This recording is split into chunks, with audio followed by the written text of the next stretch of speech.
daughters, sisters, and wives. He says they're gonna change our lives. Be women, be girls. They'll make a better world. Invest in her. Invest in her. Invest in her. And now here's your host, Catherine Gray. Welcome to this week's edition of Invest in Her. Thanks for joining us. I'm your host, Catherine Gray. I'm the founder of the She Angels Foundation and the She Angel Investors. Together, those are both funding women in profit and nonprofit. Thanks for joining us because today we have on an amazing guest. As you know, every week we have on phenomenal female founders and funders, and today is no different. Today we have on an incredible visionary in the space of digital global transformation. Please give a welcome to the CEO of LionShare Media, Susan Brazer. Hi, Susan. How are you? Good morning. How are you? Good, good. Great to have you. You're here with me in LA, over in Manhattan Beach, but originally you are from New Jersey, right? That's right. Yep. Yep, I see that chutzpah in you, that East Coast chutzpah. Right. Well, I am so glad our paths have crossed because global digital transformation is certainly a topic on everybody's mind. And a lot of people don't know a lot about it, including myself. And I want to educate people on the amazing vision that you have in the television space, in the music space, what's coming, what's the next generation that we're looking at with 5G. You are a wealth of information in this arena, and I am super excited to have our audience learn about what you're doing. First, I want to talk about your credibility because you have worked with all the greatest companies in this vertical. So Apple, Virgin, DirecTV. Let's talk about that. What did you do in those companies to bring you to what you are doing today with LionShare? That's a great question. So let me give you a little bit of background. I have actually always been at the converging front line of tech. So I started my career at PepsiCo in mergers and acquisition. We did the acquisition of Kentucky Fried Chicken. And I ended up going to business school after that and went to Apple Computer, where I launched their first portable computer. I ended up working on a product that a lot of people know called the Newton, which was their first personal digital assistant. Let me just say, you look too young to have launched the first laptop computer. I just want to mention that. For Apple, but yeah, it wasn't the first one entirely. But yeah, for Apple, actually, I think being in the tech and on the front line of innovation keeps you very young-minded and very on your game. So it's a very global sport. And I think it's the key to my fountain of youth. But actually at Apple, one of the most exciting products that I was on was a thing called Knowledge Navigator, which became Siri and the iPad. So many years later, we built that product or designed that product in 1989. And it didn't come to fruition until almost 2011, 2012. So it really educated me on the fine art of doing Silicon Valley product marketing and development. From there, I went to another company in Silicon Valley called Compression Labs, which was the pioneer for all the digital compression that led TV to convert to that 500 channel universe, both for satellite and for cable distribution. So I went around the world explaining to people that there would be a very big disruption in the distribution of television services from 20 channels to 500. It would dramatically not only increase the content and the availability, but the way a user can interact, right? There were multiplex channels and user guides, and this was on the front line. I think that a lot of what I'm doing today at LionShare kind of wraps back to that era because it is pioneering something that people don't understand that is very a game changer in terms of economics, experience, and efficiency. So, and I just want to mention that I was in cable television advertising back when, we had, a few channels, and then the next thing you knew, we had 500 channels or whatever. And so I lived through that transformation. I see what you're talking about. And we used to insert ads on 3 or 4 channels. And then the next thing we were inserting them on, 25, then 80 channels. And it was so exciting being a part of that boom. So I do relate to what you're saying in that sense. And actually, to take it further, when we pioneered that, I ended up going to SES Astra, based in Luxembourg, which feeds all the biggest broadcasters of Europe. So companies like B Sky B, Canal Plus, Kinnevik in Scandinavia, Kirsch Media and Bertelsmann in Germany, all of whom embraced that new technology. So it was an evolution, both in terms of infrastructure that had to be converted to homes that had to get new boxes. So it became a whole ecosystem. And the advertising that you're talking about was a key thing, because first of all, those systems really enabled pay TV services at scale and the idea of a la carte channels, as well as that whole advertising system that could go across, far more channels. So the value of the advertising and the buying changed. So it was a truly innovative thing. I also then worked at Viacom and led their international operations into the Middle East, Africa, and India. It was the first time the Gulf had a bouquet of English and American channels, including MTV.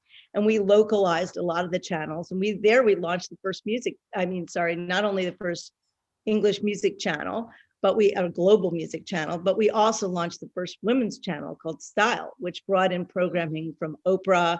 And we did a lot of in-market testing, and we're one of the earliest groups. It was in 1996 and 97. We really brought in a new perspective for what kind of programming to deliver into the region. So it was really an interesting thing. I think after that, I actually got very heavily into sports and media. I went to Kirsch Media's venture fund for the World Cup, and we started to pioneer all sorts of new services around betting, interactive TV, mobile highlights. We did the first mobile highlights services, avatars, trading cards. The company was in the early 2000s when the go-go internet moment was there, but I think that we were really arcing into mobile very early. And the learning there was that we created a number of companies that were just, the technology was absolutely behind us. We were in front with the ideas of what we want the services to be, but the technologies on the infrastructure were earlier versions of wireless, and the devices were like flip phones. So there was a lot of vision, but not a lot of technology to support it. And that's I think that there's always a triad between what the consumer experience and the requirements are, the current state of the technology, and the ability to execute it, right, on a commercial. And I know that you're at that point right now. Like, you are such a visionary, having that background that you've had. And also, I think things like that kind of are innate, either people are like real techies or not. But you can see the future. And that's what I love, that what we're talking about today is what's coming. And you so clearly see that. And I want to try to explain it in lay terms, and hopefully I can ask the lay questions, because I know you understand it. But it's hard for the average audience to digest. But what's going to be happening, and you're at the forefront of it, is very exciting. I mean, it's game changing. And so let's talk about that. Yeah, that is. And that's at the that's at the heart of what LionShare Media does. Firstly, I do digital transformation consulting. So I work with a lot of companies in the media and the tech space to evaluate their projects and to determine whether I think that they're on the right track. But where we are today is the 2020s view is very different than the 2010 view. And the 2020s view is that we're looking at a convergence of emerging technologies, not just one, that are going to transform the way we interact with each other, with data, with media, and with the world, right? So, and you had said to me, it's like a convergence of virtual AI, 5G, everything coming together. Right. Yeah. Let's talk about that. So what the digital landscape looks like in the 2020s, 5G is launching over the next 5 years.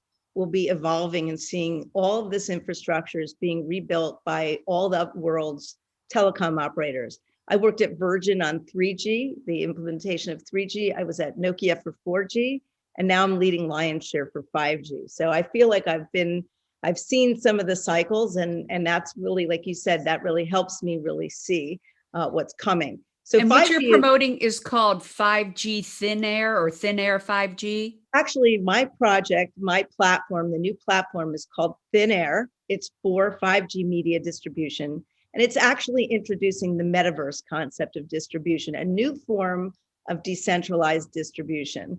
So let me share with you today, as you're familiar, everyone is distributing content across every third-party system, whether it's a long form on Netflix or Hulu, any of the over-the-top video services. It could be also on YouTube. People are scattering content, not premium content so much, but clips of premium content on social media, on Facebook, on Instagram, even on Snap.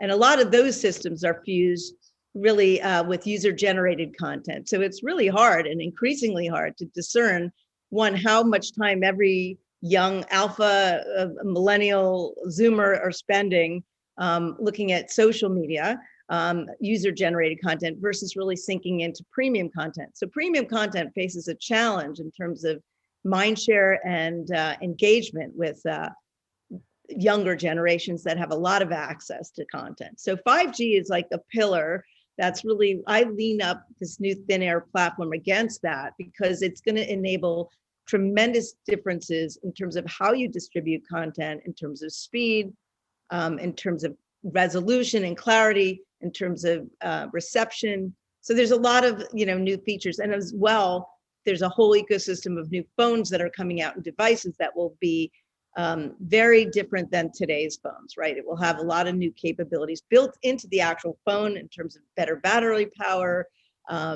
just an enormous amount of new technology are going into the wireless component. But in addition to that, there are a lot of other changes going on. And probably the most profound change is the launch of the third generation of the internet, the spatial web. And the spatial web will allow us almost a 4D interaction. So people talk about augmented reality and virtual reality. Those are almost 3D, right? You can look through the lens of a phone and see an object or device. And in virtual reality, you're putting a headset on and you're fully immersed in a view that's 3D. But 4D kind of refers to connecting it to the real world, right? So any experience that you can have, augmented, virtual, mixed, what have you, it's also connected geospatially to where you are and enabling different governance and transactions based on who you are and where you are and what time of day. Let me ask you a question. Okay, so you're saying the new websites will look totally different? I know you're talking mobile also, but so these spatial websites will be more interactive, more 3D, more animated? So let me just say, we're referring them not as websites, we're going to call them web spaces. That's first, right? So it's got a different dimension to it, right? So you're not only going to look at something screen to screen. Today, the way technology works is that you're looking like I'm talking to you on, we're basically file exchanging on screens and over a network.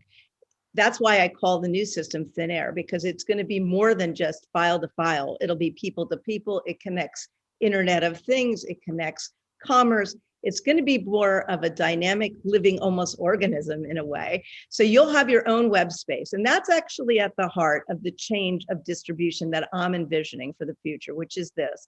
Today, if you're a creator like you are, a producer, you produce your content and you kind of do deals and or you post it yourself on whatever site, your own website, social media, a third-party site. But in this case, I'm going to give you a new web app. It's a spatial web app. It's a 5G spatial web app, and it will be your own brand. So you can determine what it looks like. So you'll have more control over the brand. Your content will flow into this app, but you don't have to download it from the App Store anymore. The App Store, even though it works on Android and iOS devices, which is Apple and Google, kind of branded OS. It doesn't have to be secured through or purchased, even if it's free, from the App Store. So they don't have to vet it. It's going to be in thin air. It'll be that you can download it or click on it just with a simple link off of any link and open up your experience. And it sort of is a new app. So, for instance, as a content creator, as a video producer myself, I would have this app, but also you had mentioned it could be for like a music celebrity would have their own app and their own interaction. So instead of, like we were talking about in a previous conversation, like for people that remember albums and looking at the cover and all, now this is moving into such a more dynamic space. Yeah, as a matter of fact, let's talk about distribution like that. I think, first of all, today, when an artist, major or emerging, they bear a lot of the costs of distributing their content. They use YouTube, they use TikTok, they use all the current modalities. But what's in the future, what the current gate is in the music industry is it really is drilled down to audio streaming is the primary distribution format. So whether you're on Spotify, Apple, Amazon, or etc., you're basically an audio streaming experience, and by the way, most artists make paltry streams. Even if you do 1 million streams on Spotify, you make like $3,500 if you're lucky. Gosh, so the royalty payout, Spotify works that they license your song, you put your music on their service, and they split with the record label if you're on a label, and if not, through a distributor, you get a certain percentage, and it really is a paltry per stream payout, right? That system is broken and it's actually declining. So I believe that artists need a new media streaming format that's much more monetizable, that's built for the next generation of the 5G Web 3.0. And this format would allow them to showcase all of their content on a progressive release on a very targeted basis to all their fans. It's a global distribution format, but I could send it to you, a song to you, and I can send a song to somebody else and they can see it later. So I can cultivate and know who my community are. I can target them. I can offer them special tickets. This will also break the code for just audio streaming and give artists the premium format that they deserve. So it will so this would be for someone like Taylor Swift or LL Cool J or whoever, and centralizes it. In other words, you don't have to go looking for their video or their songs in 5 different places. It's all in one location. That's what I learned from you. And I think it's brilliant and helps them to monetize it better than the current system and more like it used to be. And I think that's what's actually cool. It's even better than they used to be. I was going to say better than it used to be. Because you used to sell a physical, CD, and that was at the height of when artists made the most money and albums. But here, this is even better and exponentially. So we've seen a dip from like the time of records and CDs down to audio streaming. We're going to go see the rise up to the peak again. And the reason why it's different is we're using a free-to-play business model that's used and adapted by mobile games, right? Mobile games make the most money. They make, the biggest games make about $1 to $3 million a day. All right. So where the money and the revenue comes in is from things like we talked about before: advertising, microtransactions, like in games, leveling up to get unique experiences, special access, sitting in on a creative session. It also has commerce in it. We're calling this new format the project. Everyone has a project. And so we're replacing the album with a project, which is an immersive mobile media format that really is using 5G and Web 3.0. And actually, it's also using the new streaming format of MPEG-5, which will allow much better video and much better augmented reality experiences. It'll have a lot of great feeds and speeds to it so that it will even enhance the experience in terms of interaction design far better than anything you see today. So let me ask you this, as a layperson, because that's who will be listening. How does this relate to music, and how does it relate to television, this new innovative technology? So the confluence of all this thin air will power this ecosystem of project apps, and everyone, whether you're a TV company, a film, whether you're an artist, if you're a clothing designer, everyone can have their own app in the ecosystem, and they interconnect. So you can promote things across projects, right? So it creates this new marketplace, which is a free marketplace, where I can go from my app to your app to that app and have an interaction in that. That's the new design of this thin air decentralized distribution, right? That is a new metaverse. Most people think of the word metaverse as a game, which, like in Roblox and all the games, you're continuously moving through different experiences, leveling up. And it's the same, but it's slightly different because we're very much focusing back first on video experiences and for premium entertainment. So it's not animated, it's not only game engine driven, it is including a whole variety of media. Why it's so wait, so it helps artists to have one location to house all of their right music and videos and everything, so you don't have to go looking for them everywhere else. How does it help, like NBC or a film company, Warner Brothers, whoever? What will it look like for them, for us as a consumer? Right. So it's, in a sense, like we had the DVD in our era, and this is kind of the new immersive mobile media view of it.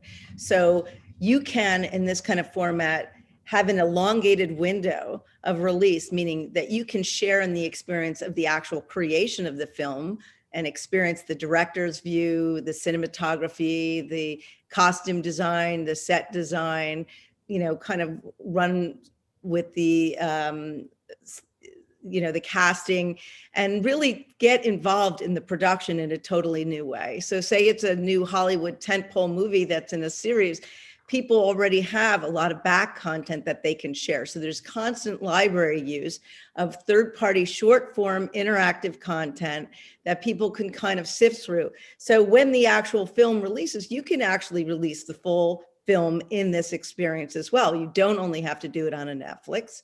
And you can have those layers where people are layering up, and people always self-identify who become an avid fan. So there's like the super fan for a series or for a film or for an artist. It's all the same dynamic, right? Whether you, and so what happens is after the release of the film, and of course there's all the campaign tools to drive people to engage in the actual, long form release.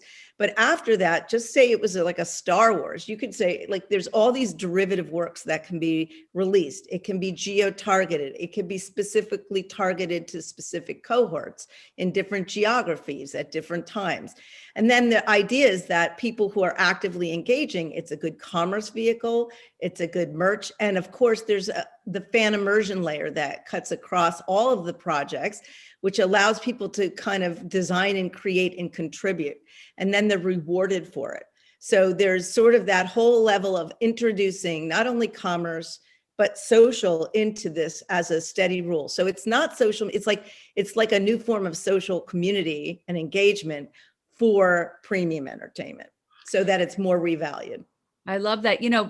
Like I was saying, back when I was in cable television advertising, and it was a big deal that they rolled out more networks. I had heard even back then, 20 years ago, that eventually it would be almost customized delivery to you as to what it is that you like to watch. And so I see this is really coming to fruition now. It's been talked about for a couple decades, but what you're talking about is that customization. And you're saying it's really also, you had mentioned, really moving toward more mobile, right? Oh yeah, I mean, I'm a very mobile first person, and I think 5G, whether it's to your phone or to any screen in your home, essentially it's broadband wireless. The attachments are going to be a lot less required. The other thing is that eventually, as we move through the 2020s, hitting like 2027, 28, a lot of this doesn't require a screen. And we're starting to see a lot of innovation in how these new technologies are shaping up. And then they'll either be marked by a location or they'll be mapped. So the Spatial Web, actually, which is emerging, and it's a company called Versus, who I'm partners with to build all this, we're taking a new protocol for the web spaces that we talked about. So everything in the world is being mapped.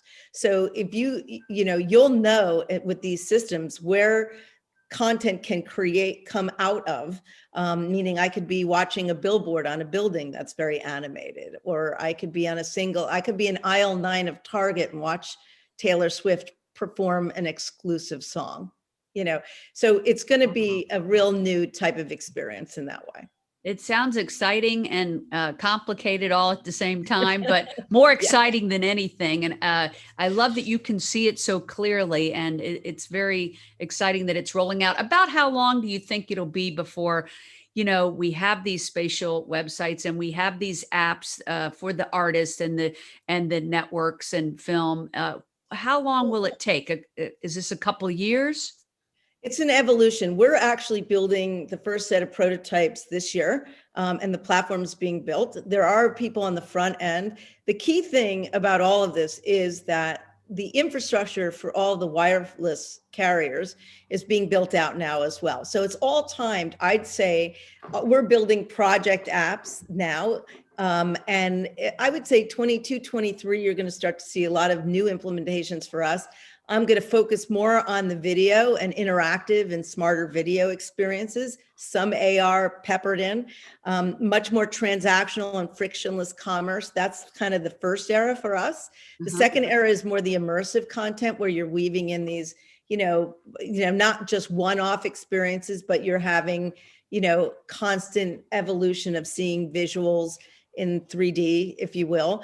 And then eventually the 4D component, which is the spatial media. So I see it going from video to immersive media to spatial media over the decade. Wow, that's very exciting.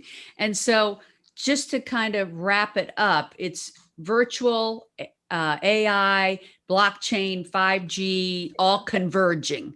Correct. I mean, it's make everything like super rich media.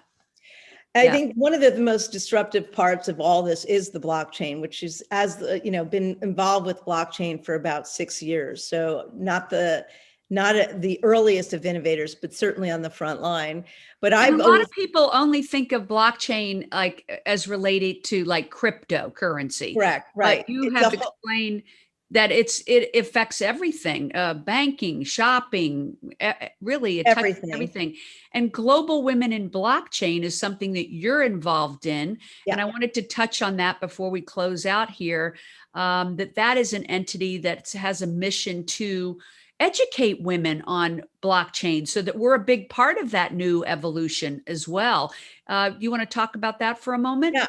I mean, what excites me about global women in blockchain, and there are a lot of great social groups all over the world. Women are aligned with a blockchain because they recognize the transformation of it. It is a transformative technology, and it actually has a lot of female qualities to it. The change that blockchain as a technology, not just a cryptocurrency, because cryptocurrency is almost like an application using blockchain technology.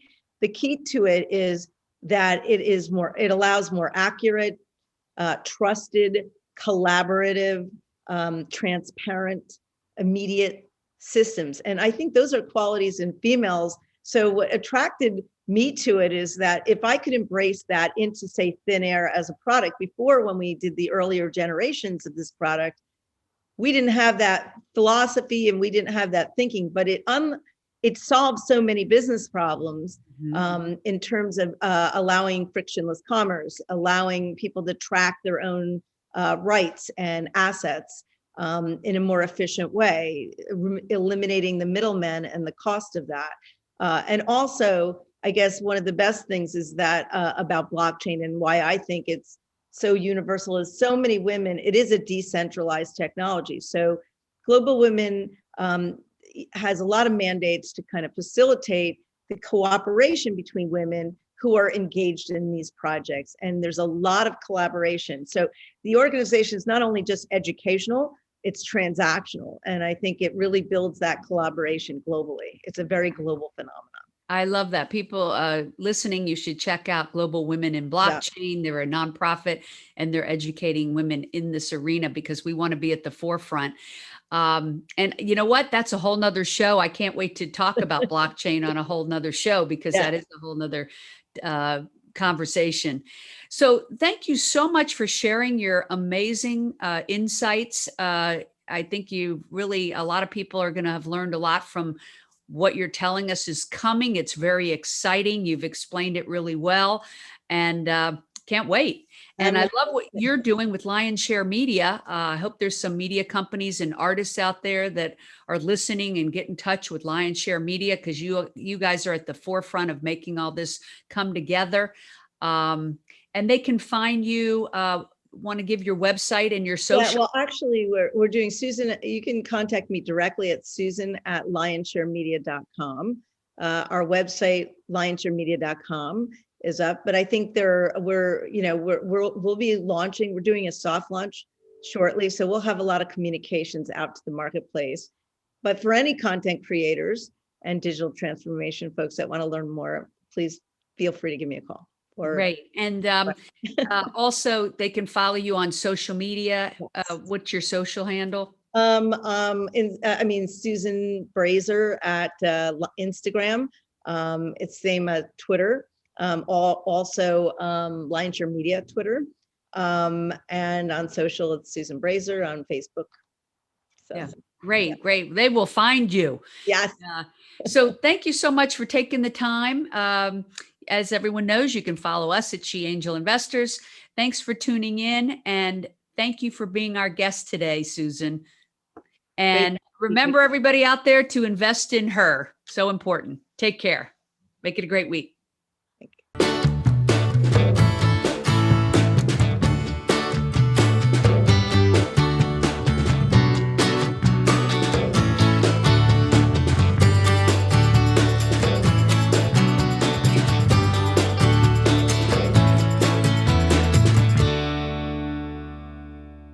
Our theme music was created and produced by Lindsay Tomasic.